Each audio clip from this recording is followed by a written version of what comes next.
Thomas and friends, making tracks to great destinations.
The Island of Sodor is surrounded by beautiful blue sea. It has fields of green and sandy yellow beaches. There are rivers, streams, and lots of trees where the birds sing. There are windmills and a coal mine, and docks where visitors to the island arrive. The island also has lots and lots of railway lines. Who's that puffing down the track? It's Thomas! Hello, Thomas! Hello, everybody! Welcome to the Island of Sodor.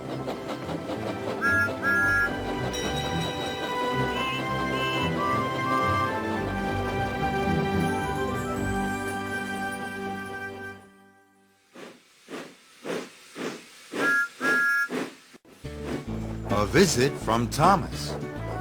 It was a beautiful day on the island of Sodor.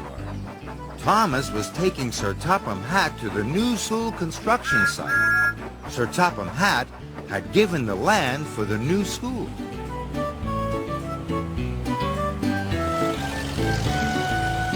Thomas's friends were all busy preparing the site.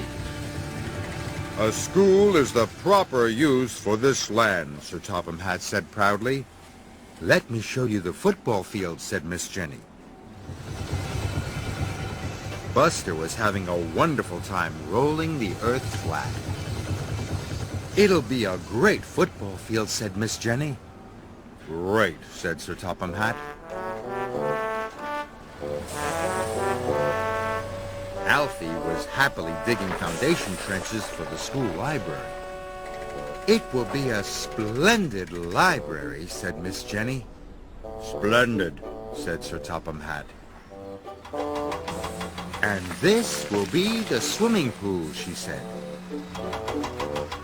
She explained that Oliver had to dig carefully. Obviously, a swimming pool must have very straight sides, she said. Obviously, said Sir Topham Hatt. He was impressed. Soon, his visit was over, and he was on his way home.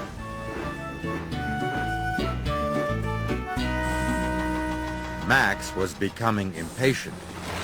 hurry up, He scowled, but Oliver would not be hurried. He was determined to dig carefully. Suddenly, his bucket hit something hard. He slowly scraped away the earth. hurry up there, Roared Max. But I found something, cried Oliver. Look. Rubbish, sniffed Max. It might be important, said Oliver's operator. I'll call Miss Jenny, said the foreman. And Miss Jenny called Sir Topham Hatt. And Sir Topham Hatt called the experts. Amazing, said the expert with the red mustache. This is a dinosaur bone. A dinosaur bone? Said Ned. Dinosaurs were animals that lived a long time ago, said Miss Jenny. Their bones are all that's left. Well, Oliver, said the expert with the fuzzy beard, I wonder if you'd do some more digging for us. Yes, sir, beamed Oliver. He was excited. Soon, the experts roped off the area. Oliver changed over to his smallest chisel. This job called for delicate digging.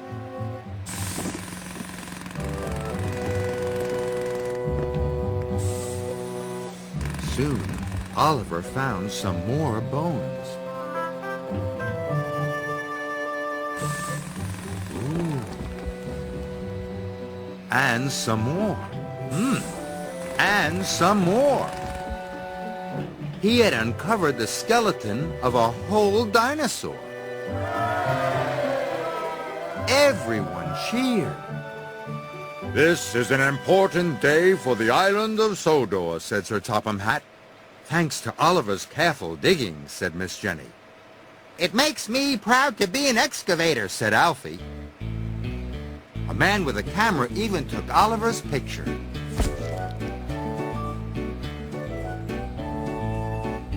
The next morning, Thomas brought Sir Topham Hatt to the yards.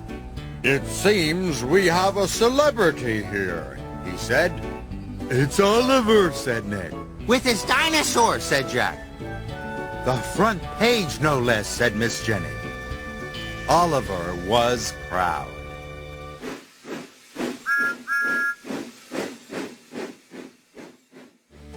Jack owns up. Thomas's friends were excited. He was taking them to the warehouse. Jack couldn't wait to get to work. Hurry, Thomas, he called. I'm going as fast as I can, chuffed Thomas. Don't mind Jack, called Alfie. He's always in a hurry. Soon, Thomas had delivered Jack and Alfie to the warehouse. Miss Jenny warned them all about the very busy site. So you must be careful, she said.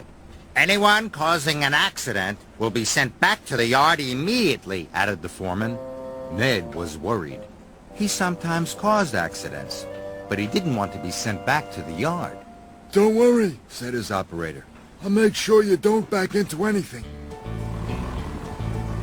Everyone was working very carefully.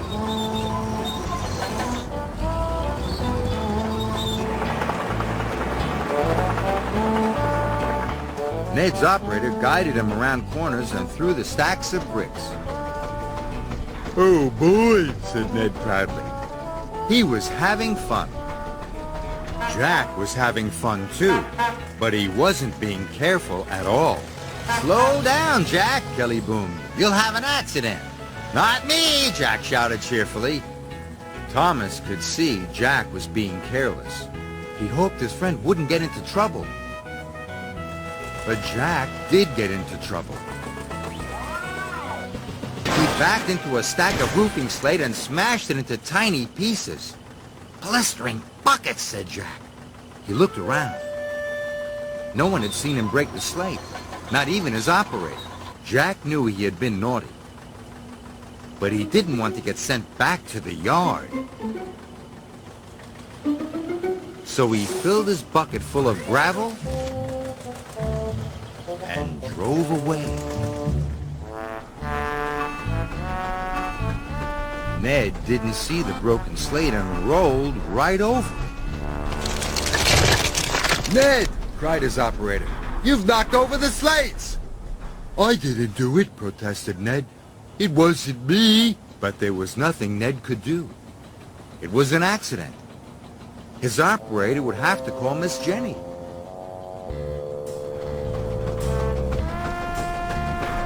It's not fair. It's not fair, grumbled Ned. Alfie pulled up just as Jack saw Ned driving slowly away.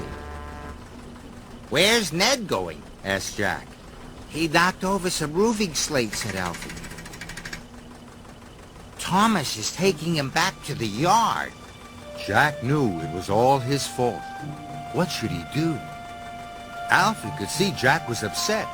What's wrong? He asked. But Jack didn't answer. He raced off without a word. Wait! Jack shouted. Wait! Miss Jenny, Ned didn't break the slate. I did. And Jack told her what he had done. Miss Jenny was cross. It was brave of you to own up, she said. But what am I to do with you? Send me back to the yard, said Jack sadly. And so she did. As Jack was being loaded on Thomas's low loader, he called to Ned. I'm sorry you got blamed for my accident. I should have owned up earlier. That's all right, said Ned. But I'm glad it wasn't me. It wasn't me. It wasn't me, Sang Ned as he steamed back to work. Good for you, Jack, Thomas called. Good for you.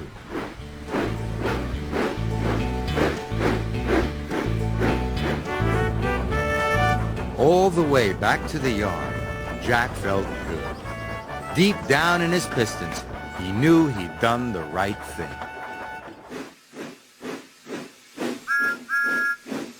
On site with Thomas.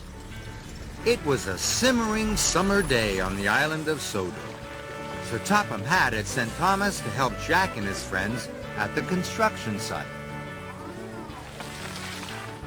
They were busy working on the foundations for the new community center.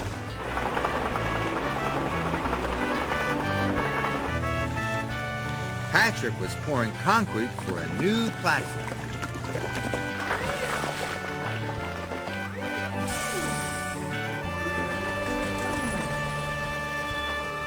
Roasting radiators. It's hot, panted Jack. Makes my boiler ache, said Thomas. Out of the way, young'uns, teased Patrick. Someone important coming through. What makes you so important, huffed Jack. Concrete, rattled Patrick. We're important too, said Alfie. But I'm the most important, said Patrick. He's a bit cheeky, puffed Thomas as he chuffed away. But Alfie and Jack were curious. Who was the most important? Jack couldn't wait to ask Byron. Is Patrick the most important? Asked Jack. Nonsense, said Byron. Patrick can't pour his mushy concrete until I level the site. That makes me the most important. Alfie made a beeline for Oliver. Slow down, purred Oliver. What's got you racing around in this heat? Patrick said he was the most important, panted Alfie. Is that true? Oh, my no, said Oliver politely. Digging the foundations is the most important. And that's what I do. Transport, boasted Nelson. Without transport, there wouldn't be any construction. That makes me the most important. Our operators, declared Ned. They're in charge of safety.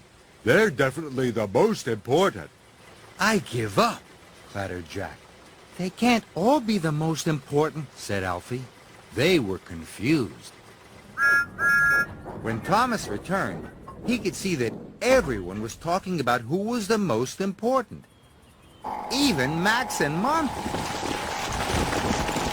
I'm the most important, dieseled Max. I am, boasted Monty. I can haul more in less time than anyone else. And before their operators could stop them, they were off to get even bigger loads. Max was getting the biggest load he could carry. More, boomed Max. So was Monty. More, boomed Monty. I think that's enough, said Oliver politely. More and hurry. if you say so. Max! Monty! Kelly called. Slow down!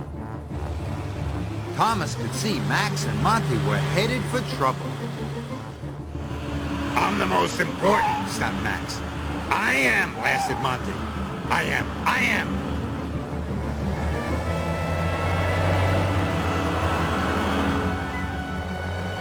Look out! Shouted Patrick.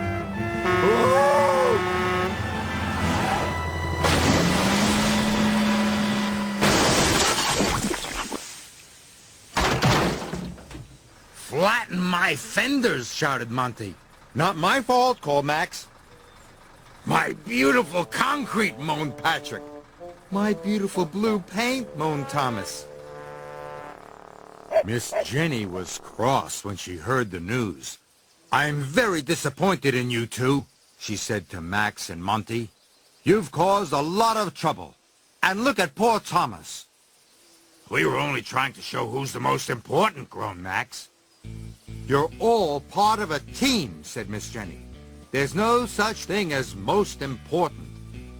Not even Patrick? Clattered Jack. Patrick? Scolded Miss Jenny. Were you bragging about concrete again? I might have said something.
What's the next job waiting? Only time will tell. If a job's worth doing, we like to do it well. Sodor's always busy with jobs that must be done. Being really useful, it's not just work, it's fun. Hard work can be dirty with coal and dust and grime. But if we choose to work or play, we choose to work each time.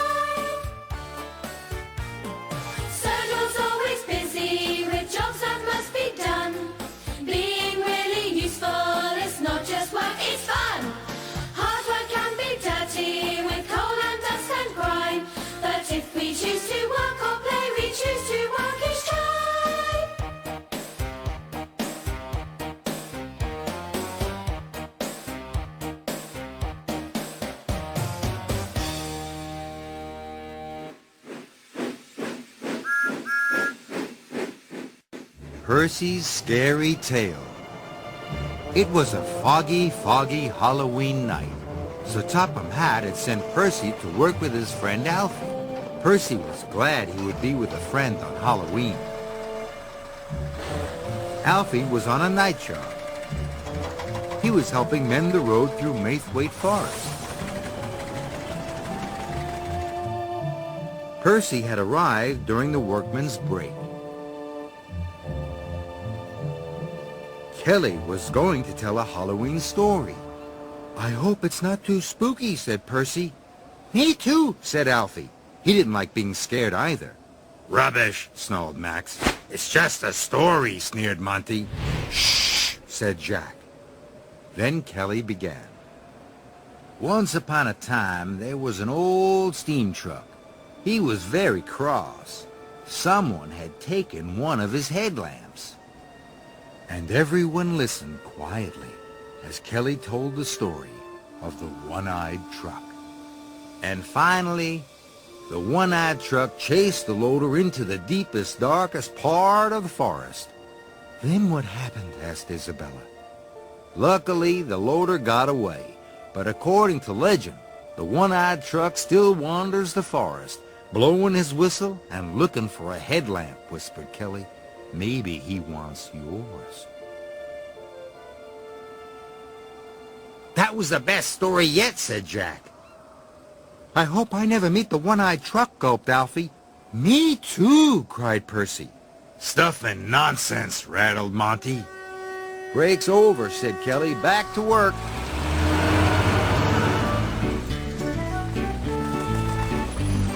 Percy liked working with Alfie. Alfie is small. So is Percy. Alfie is green. So is Percy. They were having a wonderful time. But Max and Monty were up to mischief. It's the one-eyed truck, cried Max. Scaredy, scaredy, Teased Monty. Stop that, boomed Jack. Pick on someone your own size. Max and Monty just laughed. Later, Max and Monty had settled down. Take these loads to the tip in the forest, said the foreman. And be careful. It's very dark. Yes, sir, said Monty and Max, and they left. As they drove deeper into the forest, it got darker and darker. The woods were full of spooky shapes and shadows. It was very scary. Suddenly, Max and Monty didn't feel so brave. What was that? Clattered Max. An owl, said Monty. I hope.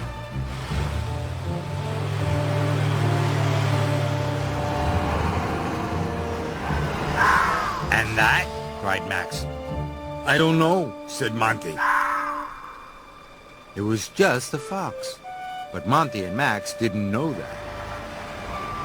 They had just arrived at the dump when suddenly they heard a shrill whistle. Then they saw a single headlamp through the trees. It's the one-eyed truck, Shouted Monty.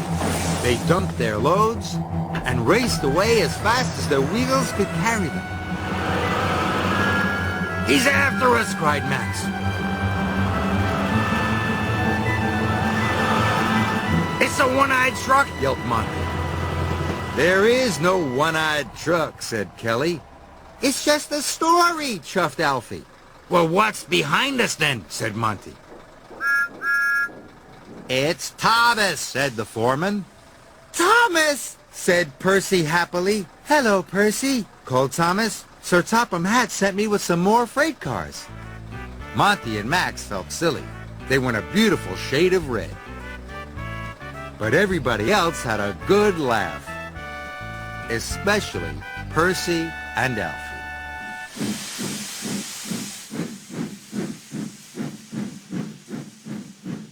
Kelly's windy day. Thomas and Kelly had just arrived at the new library site. The wind's blowing hard, chuffed Thomas. Too hard, frowned Kelly. Strong winds are dangerous for a crane. The wind was blowing so hard that Jack and his friends could hardly get their work done. Kelly's crane arm didn't like the wind. Uh-oh, this is bad. Look out! Cried Jack. But it was too late. Are you all right, chuffed Thomas? I think so, but is anyone else hurt? No, said Jack, but you've demolished the shed. Soon Kelly was back on Thomas's low loader. I'm sorry, Miss Jenny, said Kelly. It wasn't your fault, Kelly, said Miss Jenny. We'll get you back to the yard so the repairman can look at those wheels. I'm glad it's only your wheels, said Thomas. Me too, said Kelly. But he was worried. What if he fell over again and hurt someone?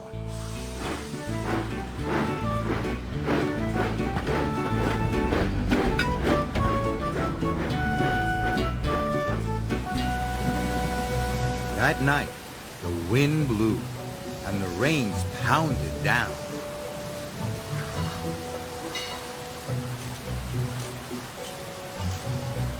The repairman worked all night fixing Kelly's wheels.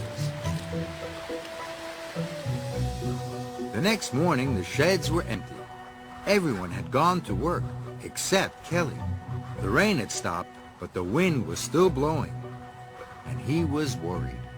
Then Miss Jenny came to the sheds with urgent news. "Isabella has come off the road at the quarry bridge," she said. "We must rescue her at once." Kelly was still afraid he might fall over and hurt someone. "Can't you send someone else?" he asked. "Kelly, there is no one else. Isabella's in trouble," said Miss Jenny, "and we must rescue her." Isabella was scared. She didn't like teetering on the edge of the road like a seesaw. Soon, Kelly and Miss Jenny arrived. "Isabella, are you all right?" asked Miss Jenny. "I think so," answered Isabella. Kelly had to remove the piano first. The wind blew, and the piano swayed. "Oh, dear. Be careful." Soon, Kelly lowered the piano safely to the ground. Now he had the hardest job of all, to rescue Isabella. Slowly, he started to pull Isabella back onto the road.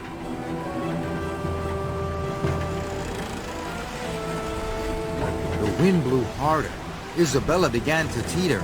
"Oh! Oh!" Kelly was worried. He stopped. "What's wrong?" cried Isabella. "The wind's too strong," said Kelly. "You can do it, Kelly," called Miss Jenny. "You can do it!" Kelly knew he couldn't let the wind stop him. He started his winch again. He pulled harder. And harder.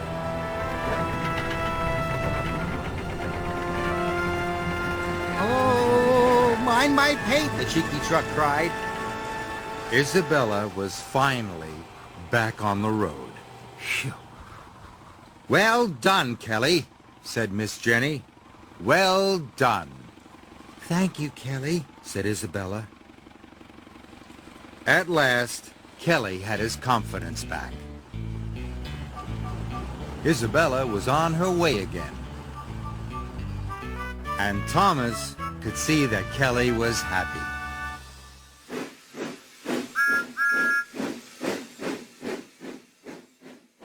A happy day for Percy. It was a gray, cloudy day on the island of Sodor. Percy was taking Alfie and Jack to Kronk Station.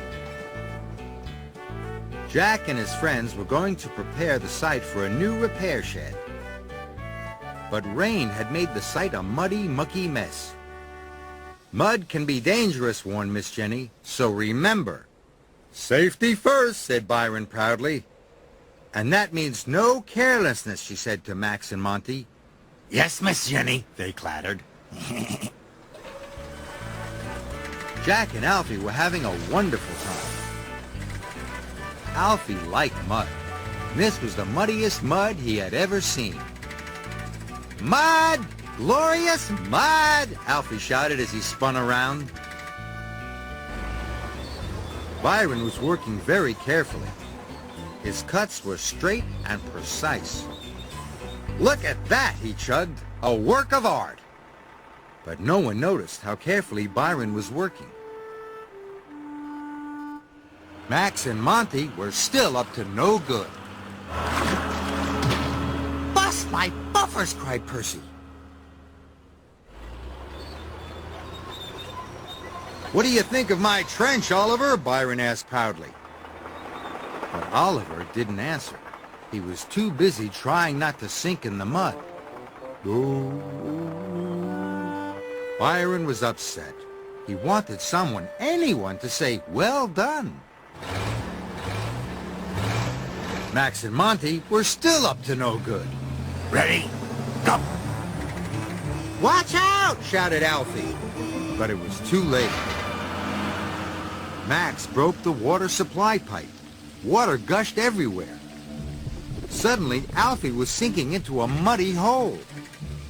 "Help!" he cried. "I'll get him!" clattered Jack. "No!" shouted the foreman. "You'll get stuck too!" The workmen shut off the water.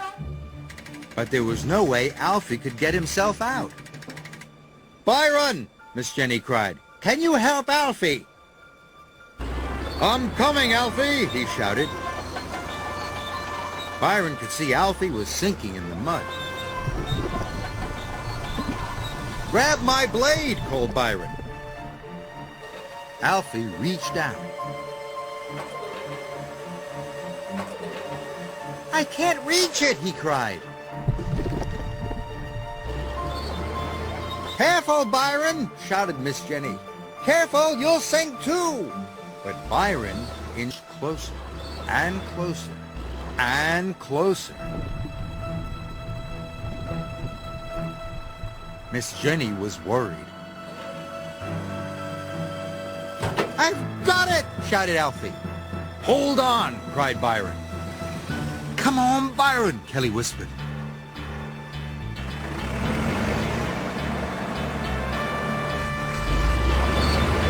Byron struggled and pulled and strained.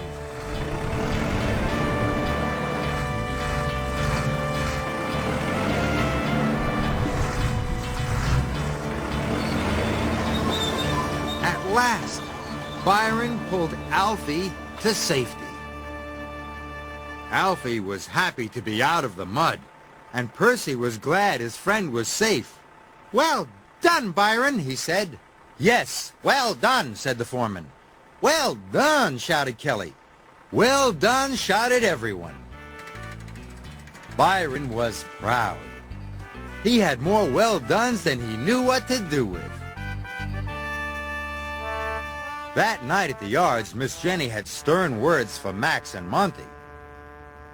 "You'll be spending the next 3 days in your sheds," she said, "and you should be ashamed of yourselves. You could have seriously hurt someone with your callousness." "We're sorry, Miss Jenny," said Monty and Max. And they truly were.